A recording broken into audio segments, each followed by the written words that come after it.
देखिए प्रश्नावली 8 सी है, सवाल नंबर 19 है। ठीक है, प्रश्नावली आपकी वर्ग समीकरण की चल रही है। वर्ग समीकरण जो होता है आपका इस रूप का होता है, एक्स स्क्वायर प्लस का बी एक्स प्लस का सी बराबर 0। घात कितनी है यहाँ पर? 2। यहाँ कितनी है? 4। सबसे पहले हम काम क्या करेंगे कि इस घात को ऐसी घात में बनाएंगे 2। ठीक है, तो हम सबसे पहले यहाँ पर क्या मानते हैं, इस समीकरण को ऐसा लिख सकते हैं, x की घात 2 की घात 2, 2 दूनी 4 हो जाएगी। ये वाला हमने पद ऐसे ही रखा, प्लस का 144 बराबर 0। अब हम यह मान लेते हैं कि एक्स स्क्वायर जो है वो हमारा कितना है? y। समस्या कुछ नहीं है। अब ये क्या बन जाएगा? y की घात 2। एक्स स्क्वायर को तो हमने y माना है, ये आ गया 2y और y की घात 2। ये कितना हो गया? 25y प्लस का 144 बराबर 0। अब ये वाला समीकरण कुछ ऐसे रूप में है, दिख रहा है? घात 2 है, फिर एक घात है और फिर अचल पद है बराबर 0 दिख गई। अब हम क्या करेंगे, ये जो 25 है, इस 25 के इस तरह से टुकड़े करने हैं कि जोड़कर तो हमारा यह घटाकर 25 आ जाए और आपस में उन गुणांकों की अगर गुणा करें तो कितना आना चाहिए? 144 हो सकता है। बताओ, सोच के नहीं आता है तो क्या करेंगे? यहाँ पे ये एक और तरीका, गुणनखंड करो।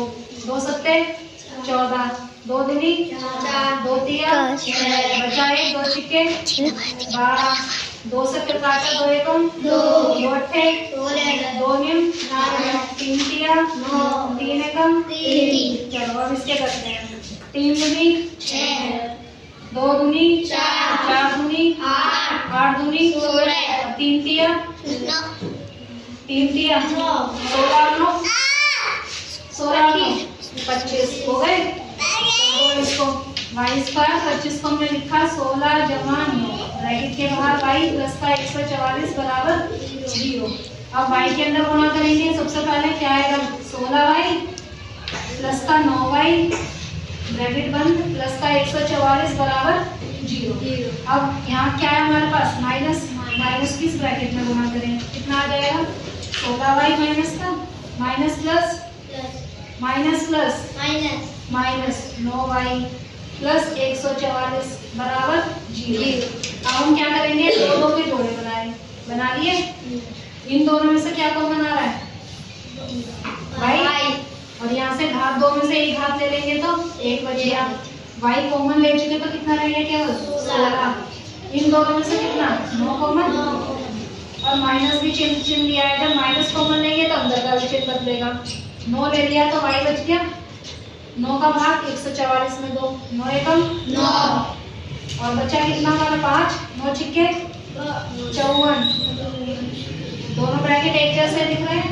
और y माइनस का 16 हम कॉमन ले लिया तो यहाँ से कितना बचा? y माइनस का 9 बराबर 0। कितना हो गया हमारे पास? अब हम इसको साफ कर देते हैं। अब देखिए ये y माइनस का 16 यहाँ से ले लेंगे। y माइनस का 16 y माइनस 16 और यहाँ से कितना है? y माइनस का 9। अच्छा ये चीज हम ले रहे हैं। हम यहाँ पर क्या करेंगे? पहला गुणनखंड 0 के बराबर रखेंगे। जब y माइनस का 16 बराबर है 0 तो y बराबर 16। y है क्या हमारा? x square. y की जगह x स्क्वायर रखा और x बराबर क्या आएगा? 16 का वर्गमूल। कितना बाहर निकलेगा? Plus minus 4। 2 आंसर ये आ गए। ठीक है, अब दूसरा ब्रैकेट रखेंगे 0 के बराबर। जब रखा हमने y माइनस 9 बराबर 0 तो y बराबर 9। y की जगह कितना रख दें? x का स्क्वायर बराबर कितना आ गया? वर्गमूल 9 का कितना निकल आया? Plus minus 3। ये x का मान आ गया। और हमारे पास क्या था? घात कितनी है? 4। तो हमारे आंसर कितने होंगे? 4। तो क्या क्या निकला है? प्लस माइनस 4 और दूसरा प्लस माइनस 3। 2 आंसर ये है और 2 आंसर ये है, तो टोटल कितने हो गए? 4। तो ये आपका इस तरह से ये सवाल हो जाएगा घात 4 वाला। इसी की तरह क्वेश्चन नंबर 20 है, वो आप करके दिखाना। ठीक।